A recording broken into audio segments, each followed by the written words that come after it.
ឆាត់អស្នេហ៍សល់តែដងហើមចុងក្រោយនេះឬ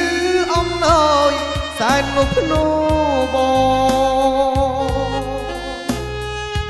ស្នេហាមិនអាចហូចទៅហូចមកតាមចិត្តមាសមេអូននៅចាំទេពាក្យបងផ្ដាំអូមុន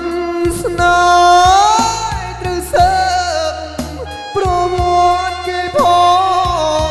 ព្រោះតែរូបបងខ្លាចអូនមិនមកគេស្មោះតែមាត់ប្រវត្តិខលខូ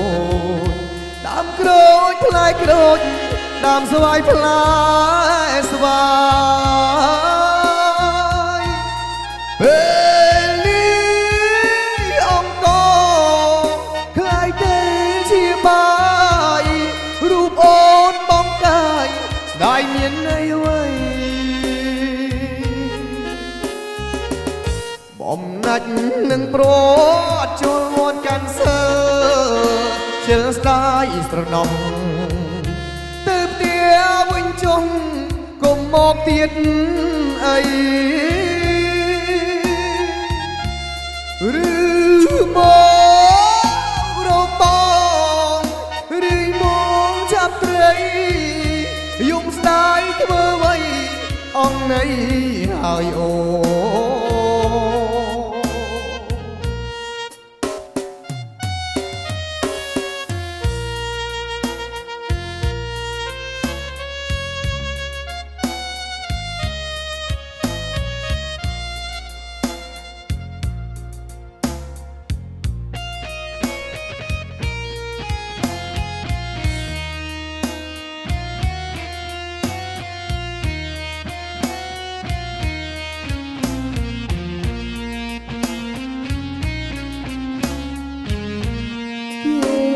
ស្មោះតែមកប្រវត្តិខលគោដើមក្រូចផ្លែក្រូចដើមស្វាយផ្លែស្វាយពេលនេះអង្គខ្លាយទៅជាបាយរូបអូនបងកាយស្ដាយមានន័យអ្វីបំណាច់នឹងប្រចូលវត្តកាន់សិលជិលស្ដាយស្រណោះទៅផ្ទះវិញចុងកុំមកទៀតអី